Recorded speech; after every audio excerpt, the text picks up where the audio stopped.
Welcome back to the New Bridge Radio Show on WLTKDB Let's Talk. I am your host, Kevin Mackey, and we are connecting you to what's next in your life. And we're here to remind you that you are important to this world, and we sure are glad to have you along on this episode of the New Bridge Radio Show. Remember, you can catch the show live on our station website. All you need to do is head on over to www.wltkdb.com and you'll be able to join the show live. You'll also be able to join the chat and you'll be able to ask questions of our guests and of me. Also, if you would like to get in touch with the New Bridge Radio Show, you can email us at thenewbridgeradioshow@gmail.com. We love to hear from you. We love knowing what you like about the show. We also love knowing if you would like to be our guest on the show because we love connecting with people who have connected to what was next in their life. Tonight on the New Bridge Radio Show, we are very lucky to have a guest who has helped many people all over the country connect to what was next. She is a successful podcaster and a brilliant author and writer. She is here to talk about her book, Live, Love, Engage: How to Stop Doubting Yourself and Start Being Yourself. There are 4 guiding principles in the book that can help you rid yourself of self-doubt, and we are very excited. Our guest tonight is Gloria Rand, and we are happy to have her on the New Bridge Radio Show. Welcome to the show, Gloria. Well, thank you for having me, Kevin. I'm delighted to be here today. Yeah, I'm excited to have you. I read your book over the weekend, and it was great. There were parts about it I was like, "Oh yeah, this resonates with me very, very well." Well, thank you. And I came to know a little bit about your story, and you had a rather interesting childhood because you were kind of the youngest, but you were kind of almost an only child because your siblings were a lot older than you. That's true. Yeah, yeah. I'm the baby of the family, or as my mother used to call me, the caboose. Um, yeah, because my sister was 10 years older than me, and my brother was 14 years older than me. Mhm. And as I came to learn later on, I think evidently I was a reconciliation baby. I think my parents were having some marital trouble, and then reconciled. And 9 months later, I came. Oh. Oh, that's interesting. Well, I'm kind of on the upside end. So my older sister and I, we have a little sister. It's not quite, a big of an age gap, but and what was interesting is we all ended up being, even though there's an age gap between us, we all ended up being really close. But did you have the same experience with your siblings? Um, Unfortunately, not with my brother, Mhm. because he joined the Navy when I was 6 years old, I think, Mhm. and he came back home basically when I was in high school, and so I got to know him a bit, but unfortunately, he passed away suddenly when I was a freshman in college. So I didn't really Mhm. get a chance to have a good relationship with him. With my sister, we really got to know each other after I became an adult, frankly, because, I was just the pesky little sister to her when she's a teenager, and I'm this, little brat she's got to tag along, that tags along with her. But when I finally, got through college and whatnot, then we were able to develop a good relationship and especially towards the latter years of Mhm. her life as well. Yeah, I know, and I part of that story helped you to write the book. But I wanted to ask you, you went off to college and graduated, and you decided to major in mass media, and had the opportunity to work in television Mhm. and on the nightly business report. And I'm curious to know, did you like that job? Did you like TV?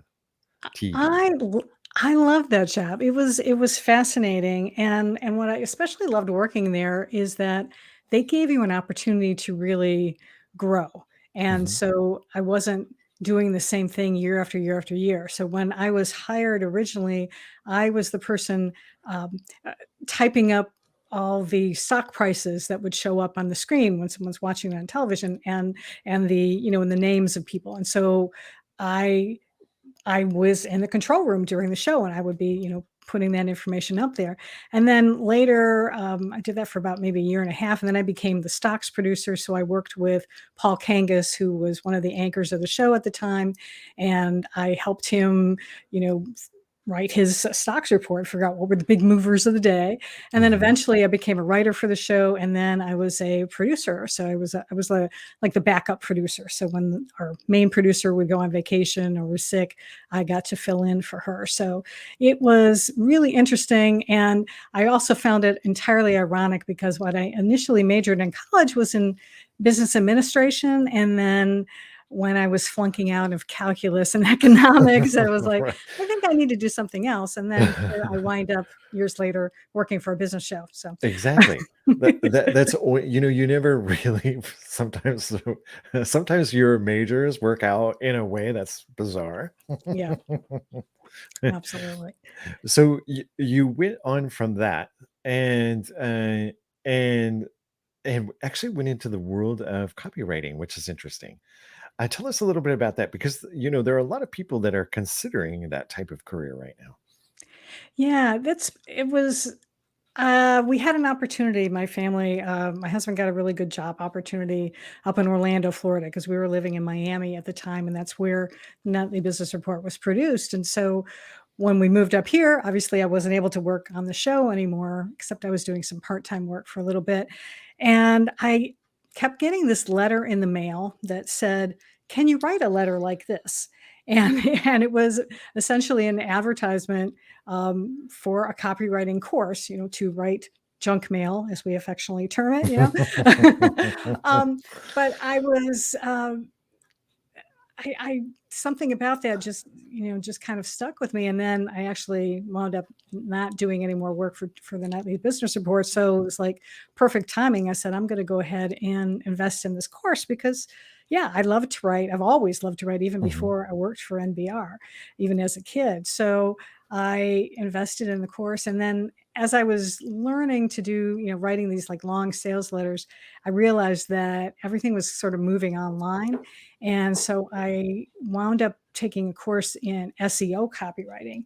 And I really liked that because I it sort of tapped into both sides of my brain, the analytical side where you had to figure out the right keywords that people use on, you Mhm, know, that they put into mhm. Google to make that website then show up on that search result page. But then I also get to be creative because you have to incorporate those words into copy that is actually appealing and not you know, just spammy. So it Right. was, yeah, it was a And lot of fun.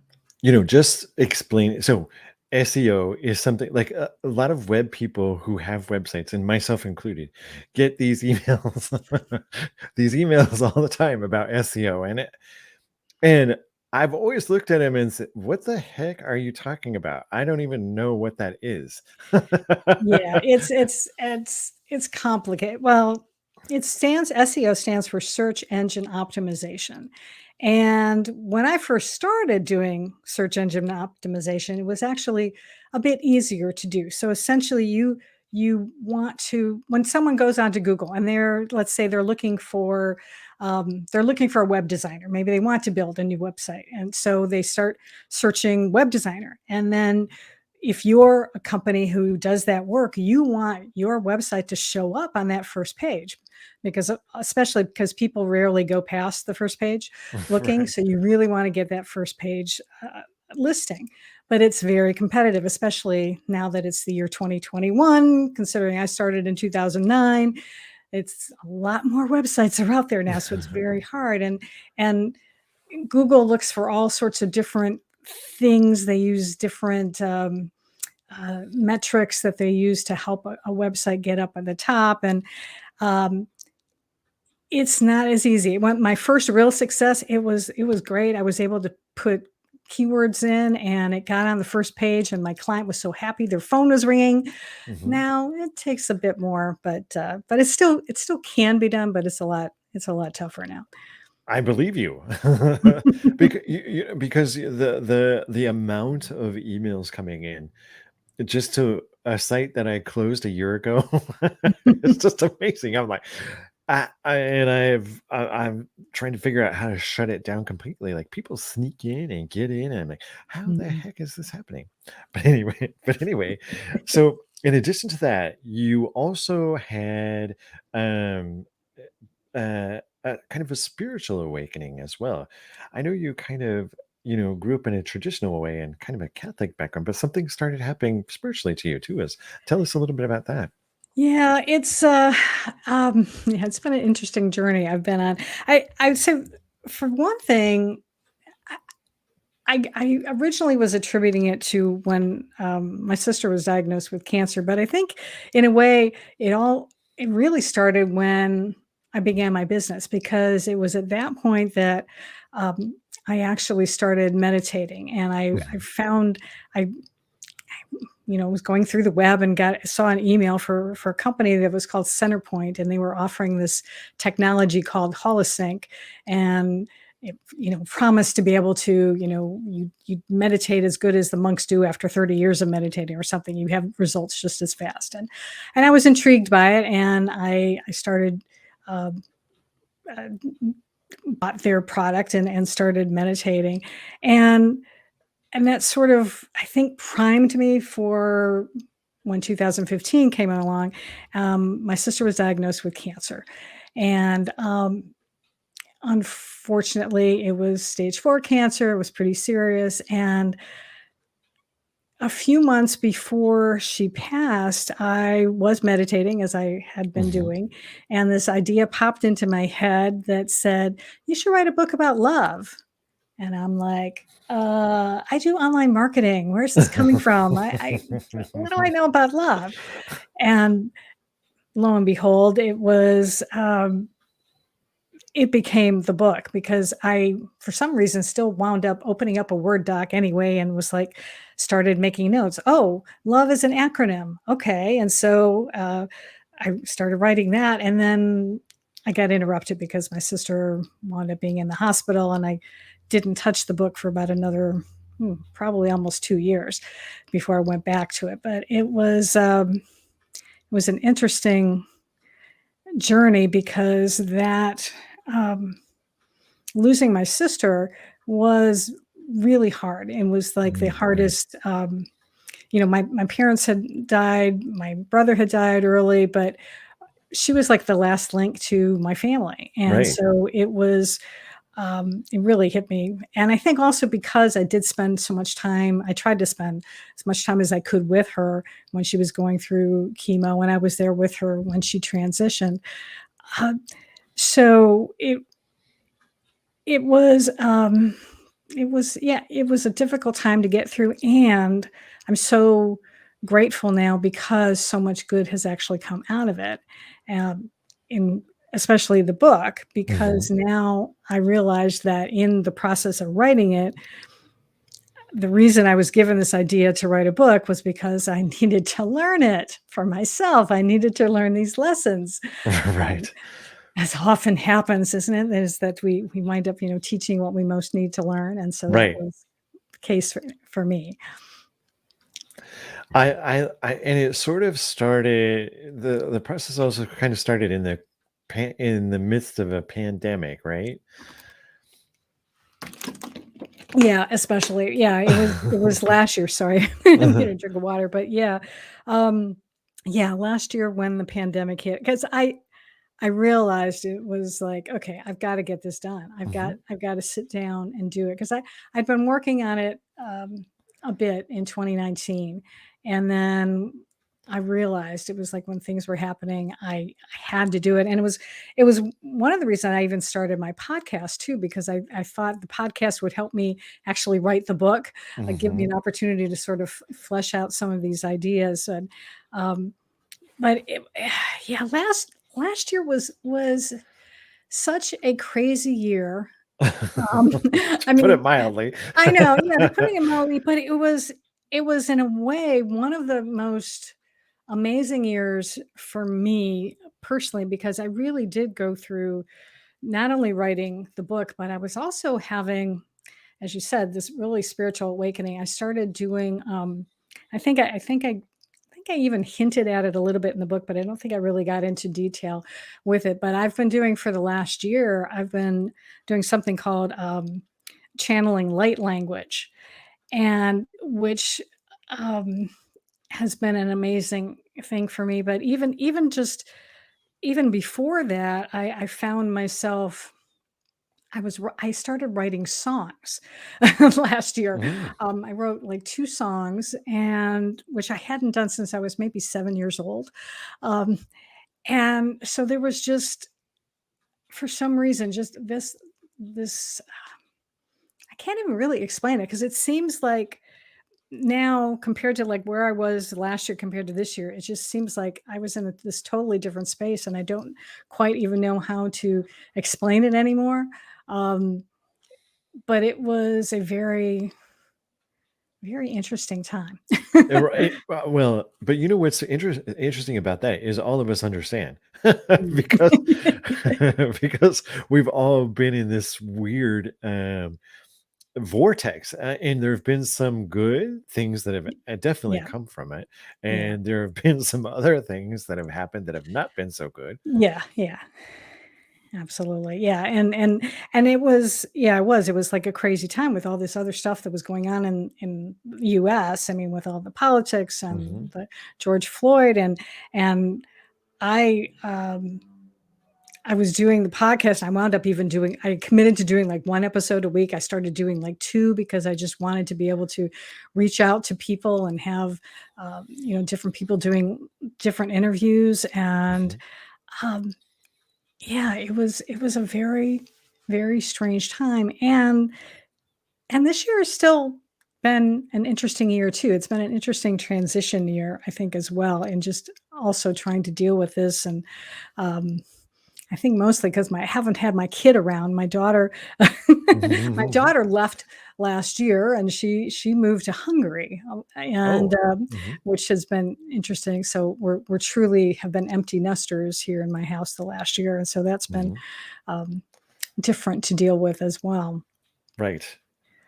Yeah, yeah. So, but I'm grateful for everything that's happened, because it really has, I think, even more given me a chance to practice what I learned, which,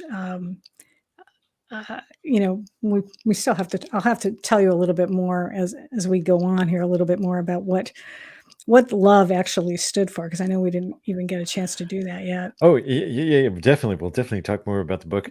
Yeah. You also in your book mentioned the Course in Miracles and Mm, Marianne Williamson.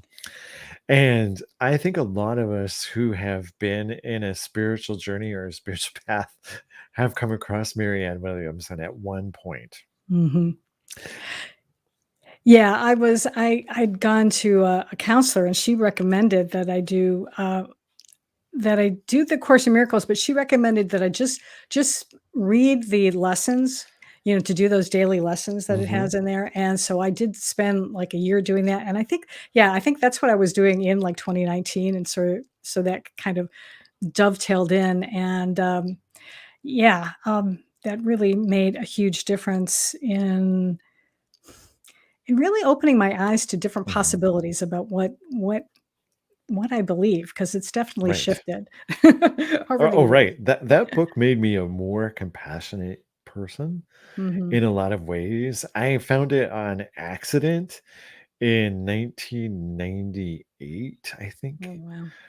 And I was at home for Christmas break, and the book kind of leapt out at me, and I was like, "Well, this is weird." but it, but anyway, it's kind of a spiritual journey in itself. But Mhm. we are going to step away for just a minute, and we are going to take a brief break, and we'll be right back after these messages on the New Bridge Radio Show.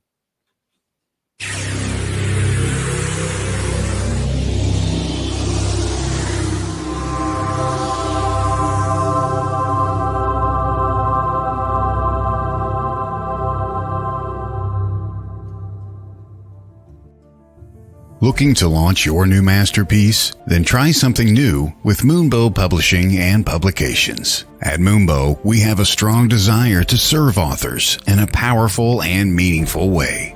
After all, you've poured your heart and soul into your writing, and we fully understand and respect that. Remember this: you will own the copyright to your work. You will have the final say on your work before published. Even after all of that, we've saved the best for last. We won't take a percentage sold. Nope, not a penny. Excited about MoonbowPublications.com yet? We thought so. Take advantage of our company's services like book editing, formatting, and covers, publishing, and photography. Moonbow Publishing and Publications has everything you're looking for in a company. Remember, we will not keep any commissions. We are a boutique publishing company focusing on spiritual, health and wellness, and personal growth genres. So come and see what we can do for you at MoonbowPublications.com. That's MoonbowPublications.com. Moonbow Publications, a new kind of publishing company.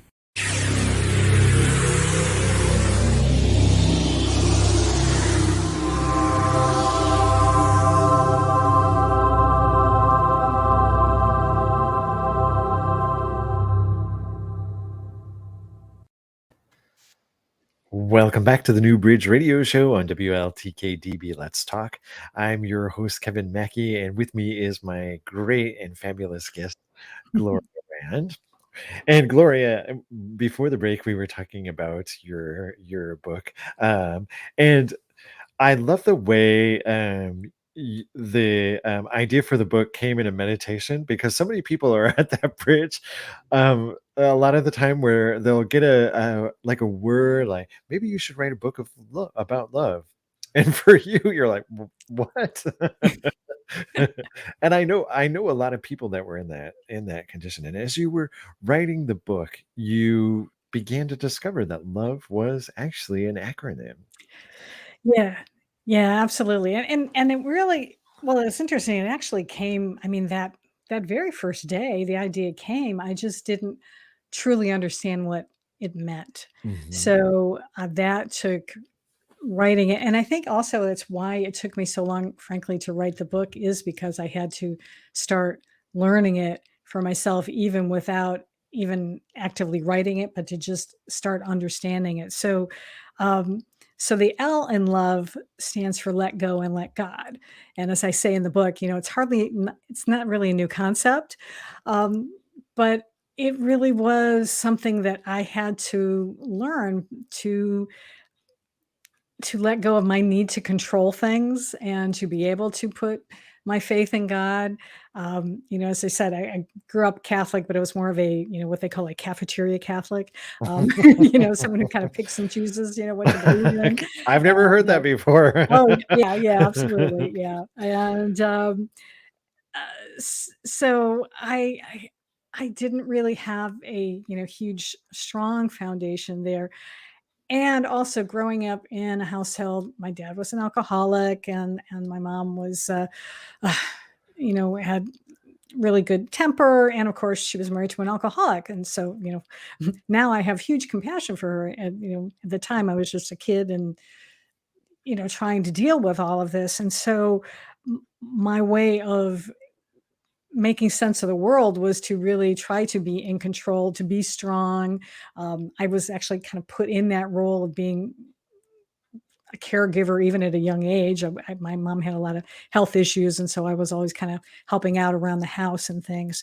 And so having to learn that I needed to let go, and especially even in my business, that was like a big lesson, because anyone who is in business, when they start a business for themselves, they tend to want to do everything themselves, because Mhm, it's mhm. your baby and you don't want to let anybody else Right. in to help you. But unfortunately, you have to if you want to Right. grow. You can't keep doing everything yourself. At some point you've got to be able to delegate. And so that was another lesson that I had to learn. And again, I think that was part of um, one of the good things about starting my business, is that it really forced me to kind of look at some of the beliefs that I had, beliefs about money and things that I had inherited from my parents as well, and to kind of take another look at that. Um, the O in love stood for open your heart to receive, and that was really about kind of goes along. They all kind of dovetailed together nicely, and this was again being willing to let people help. Being able Mhm. to open my heart to receive, frankly, to receive love in all of its different permutations. Because love can be just someone helping you out. It can be um, having a client, receiving money. I share one of the stories I share in the book was about my sister. She was a massage therapist, and Mhm. one Christmas, she had a client who wanted to give her a huge bonus, and she called me on the phone, going, um, "I don't know if I can accept this. It's like she wants to give me $1,000," and I was like, "Wow, that's awesome! She wants to give A me such a thousand huge dollars. bonus! Yay!" I know. I was like, Okay. yeah, really. Um, but it was because again, my sister grew up in the same household I did, Right, even though we were right, 10 years apart. I think my parents were still having issues when she was growing up as well. So she didn't really value um, her gifts and what she was able to do. And so I, we talked it out, and she realized that, yeah, she needed to be able to receive this gift because that was how her client was showing her love to right. my sister. So, again, another thing to learn. And of course, again, that then ties in with the V in love, which was value your uniqueness. And I still occasionally have trouble with this one, and I realized even as I was writing the book last year, I was still having trouble with this one because it was the when I'd gone through the rough draft, and then was typing it up, it was like that section was the smallest. I had Oh, not much really? information there at all because I was still trying to figure it out. Mhm. And but I've been fortunate to have worked with, um, not only doing my own spiritual work of studying A Course of Miracles and meditating, and I've attended some personal development workshops, but I've also worked with coaches, and I worked with a great lady in this last year.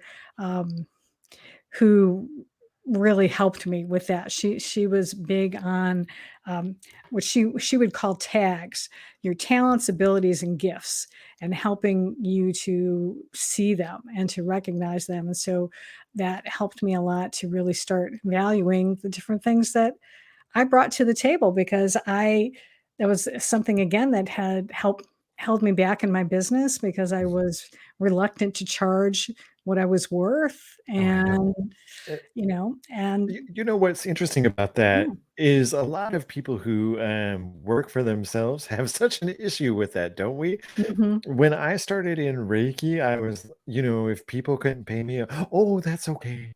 'Cause it's all service. But, and then, it really doesn't,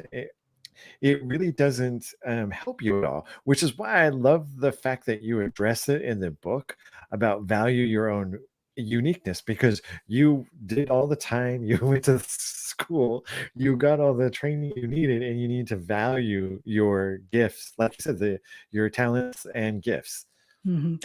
Yeah, absolutely, and that is, someone who does Reiki, I think that's especially people in, spiritual, modalities, especially, I think Mhm. holistic modalities, especially because they get into this because we got big hearts, Right, and you wanna help everyone, and you also have to recognize, though, that there needs to be some sort of energy exchange. It can't just be you giving and not receiving right. because I had a different coach who reminded me of this fact is that if you're not charging and you're not even promoting yourself to those people, you're doing a disservice to them because they need what you have and they need to be able to compensate you for that. So it's super important to, yeah, value yourself, not even monetarily. Right, exactly. Yeah. Um, and then finally, the E in love stands for embrace your divinity, and and that really is acknowledging that, um, we are divine. We are spiritual beings. And my mom had always, called me her, a gift from God, and had always said that we are, like a child of God. And and again, in just doing, I've done, so much different reading, besides Marianne Williamson. I've read a lot of like Wayne Dyer and Abraham, Esther Hicks things, and all of this different philosophies, I guess, and trying Mhm. to understand spirituality. Um, that I really just have come to believe that we're all connected, and that we are all part of God. Mhm. And so one thing I know my mom used to say is God didn't make junk. And so that Mhm. means we are not junk. We are valuable, we are worthy of all of the peace, joy, and abundance that we can possibly want to have, and we're not made to suffer. Even though sometimes I know me still I have this habit, unfortunately, but I'm still working on it. So, and I'm a work in progress. Mhm. And Mhm. that's okay. But it's interesting that you're talking about this. There was another. Speaking of the divine, there's another writer that is kind of in the same line as Esther Hicks and Abraham, and it's the psychic medium Paul Selig. And Paul Selig it is and was a New England academic. Hmm. He wrote plays and taught at a university, taught plays, but on the side, he sort of did channeling. I love it. And what was what was interesting is he kind of had an experience like you, where the guides that he worked with to channel kind of prodded him to write a book. Hmm. And what was weird is he had been writing for a TV show, and the TV show got canceled. And he was kind of having a fit with the universe. He was like, why did this have to happen to me? And he called his friend, and he was like venting to her, and his friend is like, hey, what are your guides? Because he could channel these guides. What do your guides have to say about this? And he channels the guides, and I'm paraphrasing here, but the guys were like, "Oh, we're very excited with this opportunity. We would, if now that you have the free time, we would like to write a book in 2 weeks." Oh, gee. And Paul Selig was like, "What? That's crazy. No one can write a book in 2 weeks." And they were like, "Oh, well, we can. We're advanced beings." And so he ended up writing this book called "I Am the Word." Oh, uh, wow.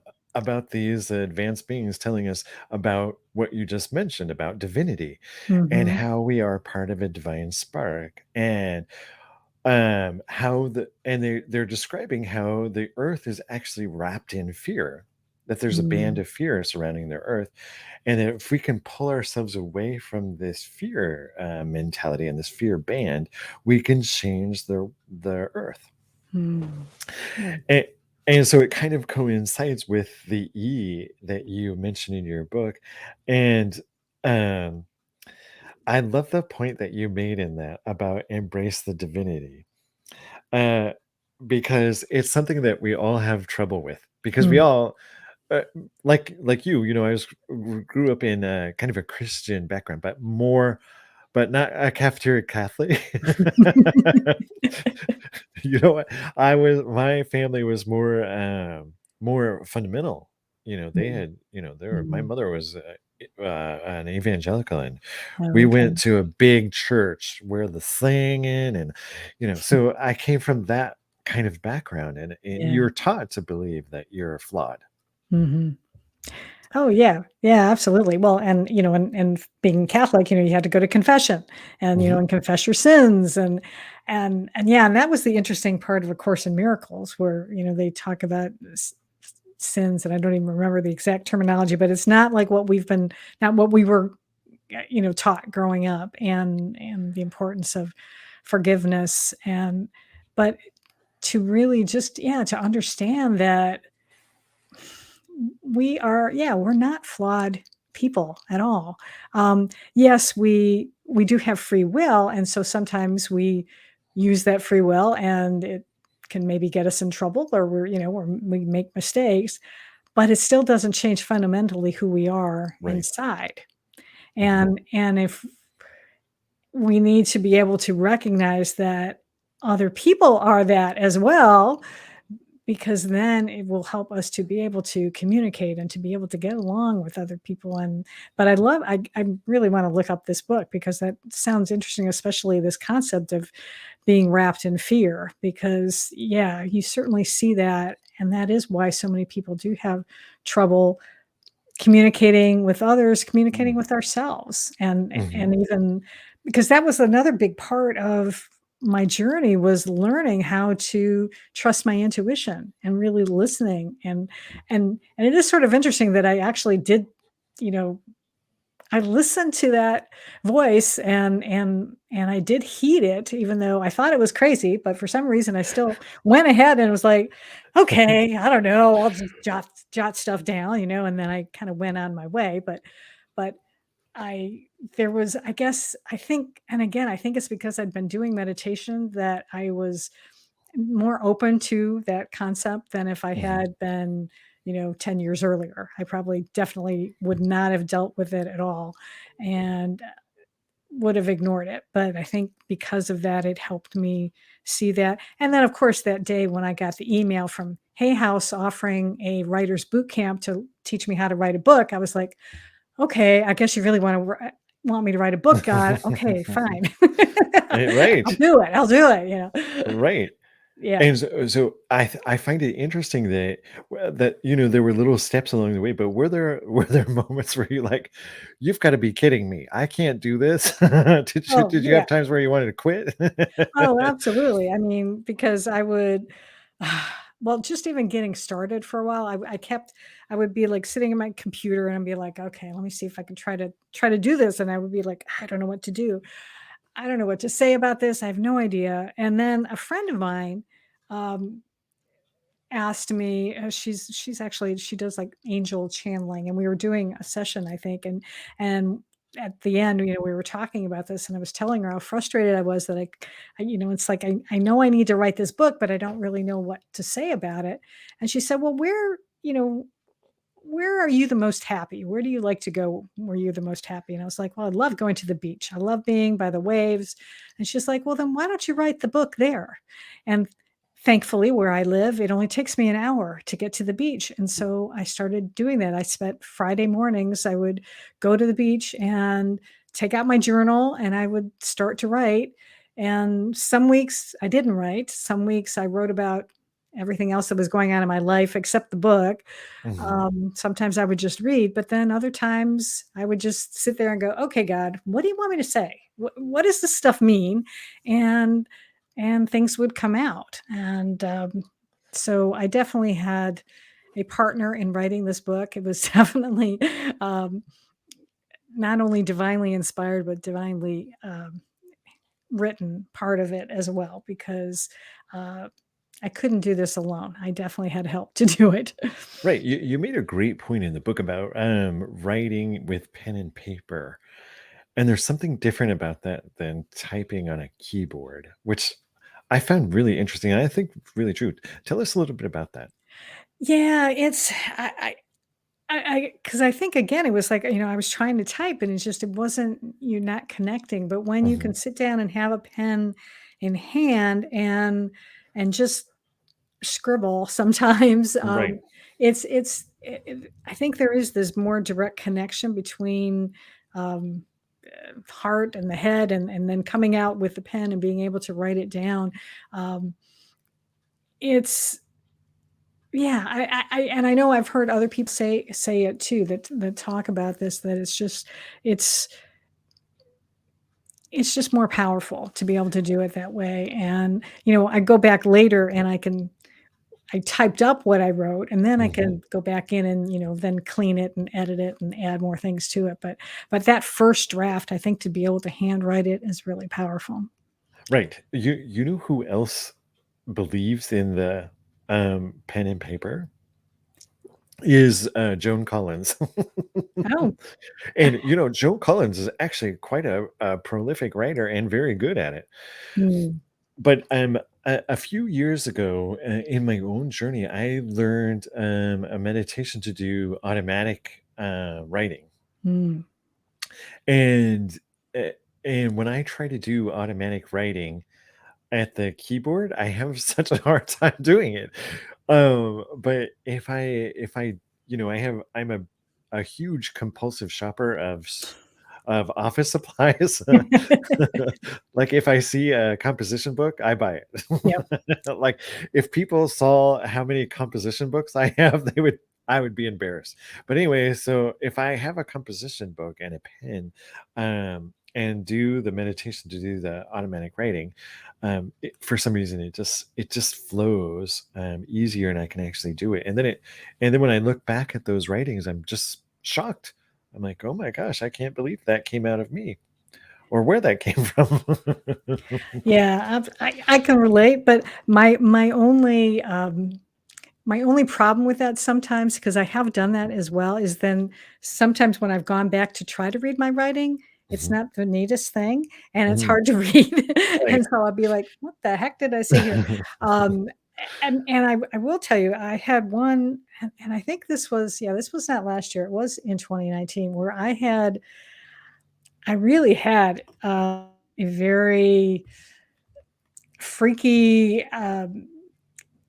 experience that I think I've maybe heard other people have, and I had never experienced it myself and hadn't really had it since. But I was just not feeling well that day, and so I was sitting outside in the sun and trying to see if I could feel better. And then for some reason later that afternoon, I went back to came back up to my office, and I did actually, did I do it on the computer? No, did I do it on the I forget if I did it on the computer. No, I guess I did handwrite it, yeah, because then I tried to decipher it later, and I just, like, did, like, automatic writing. I mean, it was just like I was, I don't wanna say possessed, but it was like this just fury of writing came out, and it was really amazing and very profound, and hasn't really happened like that since, but it was just really an interesting situation. But unfortunately, again, because I was writing so fast, I can't really read half of it because I'm too darn messy. So Mhm. I guess maybe I should have just gotten out a tape recorder and spoke it perhaps, but I don't know if that would have helped. I don't know. Sometimes that can. I do hypnosis as well, and Mm, I always have the recorder play, recording these sessions, and sometimes it's profound. Like mm, what people, our subconscious really holds a lot of information mm. and is capable of doing a lot for us. So what I found interesting is, as we get to the end of the book. Um, and you've discovered these acronyms, and you can kind of, as you're writing the book and going through and explaining all of the steps, you can kind of see self-doubt kind of disappearing as you're going through the book. Did you what was that experience like for you when you finished it? Well, um, tremendous relief and pride for one thing and Mhm, being done with it. But I was even before I started writing the book, I was talking about some of these concepts, and I was doing some presentations about it. And and one of the things I started doing too was I my mom, when I was a kid, used to get the Daily Word from Unity, and again, like not too long ago, a couple years ago, people kept mentioning it to me, and then I heard like I had heard Mike Dooley speak well, it was at this Hay House Writers Workshop, and he talked about speaking at Unity churches, and I was like, maybe I need to go maybe check out a Unity church. Maybe I need to do this. And I'm thinking mhm, this is maybe my mom is, kind of sending these signals or something, to have me check it out. But I started reading the Daily Word, and I started actually doing a Facebook Live every day where I would read that day's Daily Word. And I did that for, I think, about 5 weeks, where I did it every single day, even on the weekends. well, what I found is even though I was scared to death the first time, and because people, I wasn't sure how people would respond to me talking about, God and spirituality on Facebook when I've been doing SEO copywriting and social media for so many years. Um, but people were very nice about it. And I started looking forward to doing them every day. Mhm. And it was like the highlight of my day. And and I think that's part of it is because, and also I was working with some coaches at the time too, and just, really encouraging me to lean into this message, to really embrace it. And yeah, as I got through and writing the book and that, I really realized that it's like, this is what I'm meant to do. This is what I'm meant to talk about, because whenever I talk about this, it lights me up. I mean, at one point I was going to do a LinkedIn workshop while I was writing the book. I was having these plans to do a LinkedIn workshop, and I finally had to cancel it because it was just like, I just don't want to talk about that stuff anymore. It's like, I know it's useful and I know I can teach it, but it's like, it's just not where my heart is. My heart is this love method and being able to help people, because I just felt so much more aligned now, and Mhm. that I can really be more comfortable in my own skin. I've learned how to be more comfortable. And like I said, I still waver at times, but compared to where I was, I'm so much so much improved. Exactly, And right. so that's, yeah, so I'm really blessed, frankly, that God gave me this message for me so that I could learn it, and so that then I can help other people do it, because I know there's a lot of people out there too who struggle with this. And I want to be able to help them if I can. Exactly. So, do you feel like there's another book coming? Yeah, I mean, actually, even while I was still writing the first one, I was thinking that I was realizing that this this first book is sort of the inner work, and I'm thinking the next one is going to be more about now showing up in the world. So like, I know for sure that the E is now express your divinity. So where it was embrace it, now it's going to be expressing it. And I've kind of gone back and forth with some of the other letters, but yeah, but I think I still need to do some more living it before I can Mhm. actually write about it. So just like I had to do with this first one.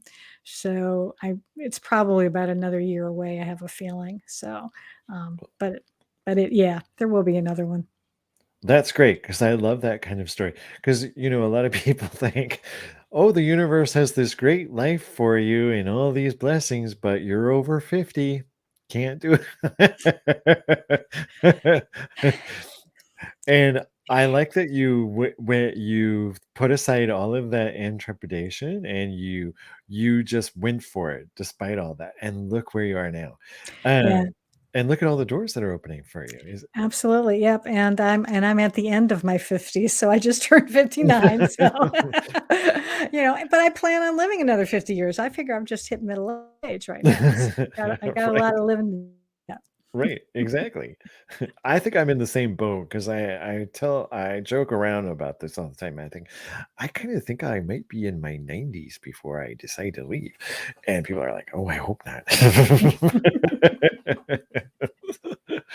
Hey, so one other question I want to ask you is, you have got a great podcast, and tell people how to find your podcast. Well, it's on pretty much all of the other major podcast platforms, and it's got a really easy name to remember. It's the same name as my book, Live, Love, Engage. So, yeah, I'm really happy with this iteration. This is my second time doing a podcast, because I had Mhm, done one actually in 2015. I was doing one while my sister was sick, and that one was all about online marketing. mhm. And I was doing it 5 days a week, and I burnt myself out on it. I think I quit after about 8 months or so, but I've been doing this one now almost 2 years, and I'm loving it. Um, because I get to talk to really interesting people, in Mhm. fact, I might have to have you on the show, frankly. Oh, I yeah, think yeah. you yeah, I think you'd be a really excellent guest, and I love talking with people, and the premise of the show is that we share practical advice from a spiritual perspective to help entrepreneurs live fully, love deeply, and engage authentically. Mhm. So it's business advice and personal advice, and I really, really am enjoying it. It's like the highlight of my day when I get to interview someone. I don't know that way about your show, but that's the Oh, way I feel. I I'm actually shocked sometimes at how much fun it is.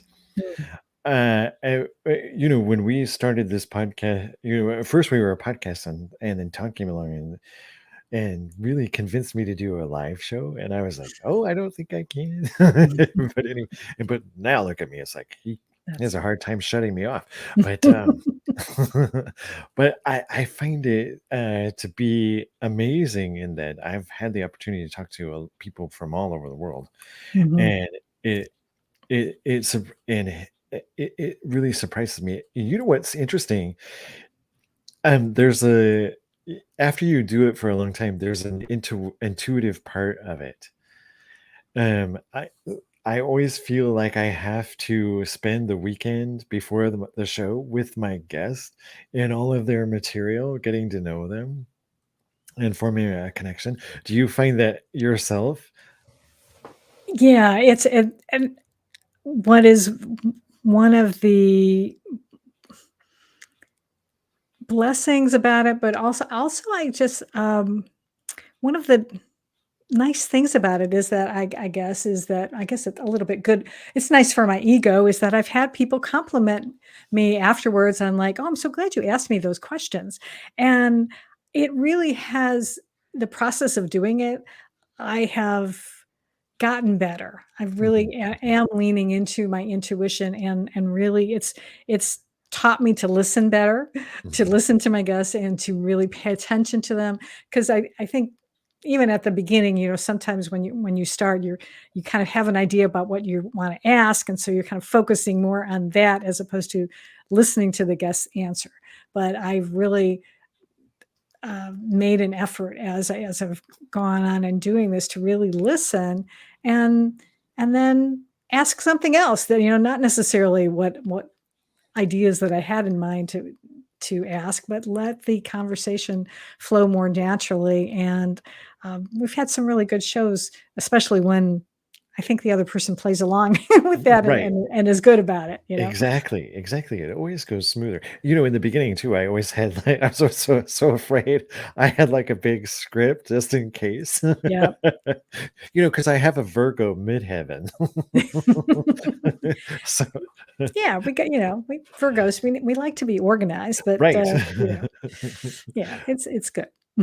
So you also have a great website too. Tell everyone how to find you on the web on your website. Absolutely, yep, it's pretty easy. You just go to gloriarand.com, and that's GLORIARAND.com, and you'll find,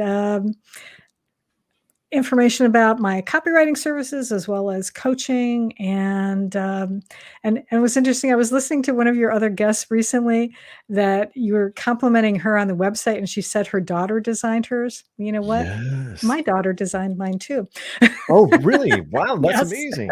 Yes, my daughter is a web designer. She's fantastic, and I'm looking forward to having her actually redo mine again, probably in about another year, as I because I really do want to move into doing more coaching, having the copywriting being a little bit still important, but not quite as a big part of my business.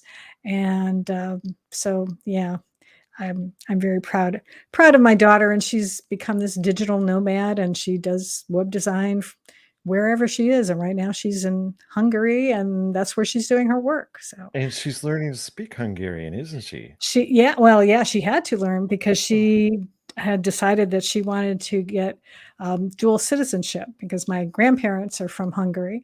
And because her plan last year was to travel all around Europe, and she figured it'd be easier with a Euro passport. So she spent 3 months there, but had to come home in March.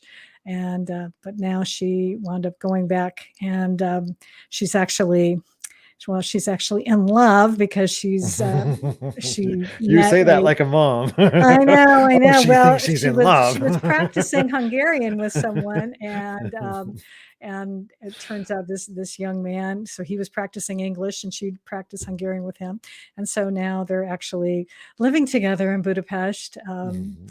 But he's very nice. We've had lots of Zoom calls, and we've gotten to meet him over Zoom, and so she's doing very well and is very happy, and I'm very happy that she's found someone, and she gets to practice her Hungarian, especially with his parents. So, That's funny. but now I'm learning it too. She's inspired me to finally learn it because I didn't do it when I was a kid, so I'm learning Mhm. it too. Nice. See, Yeah. and I love that. Don't, do things, always do things like, and don't let any kind of anything stop you. Yeah, absolutely. Yep. I've got let's see, I'm over 500 days consecutive on Duolingo now, even though she left me all her books and she's like, really, Mom, you need to learn it that way. And I'm like, yeah, I know. I'll do it eventually. Nice. Nice. Well, let me tell you, it has been an absolute treat having you on the New Bridge Radio Show. And I loved your book. I'm going to go and write a review later this week on Amazon because I thought it was outstanding.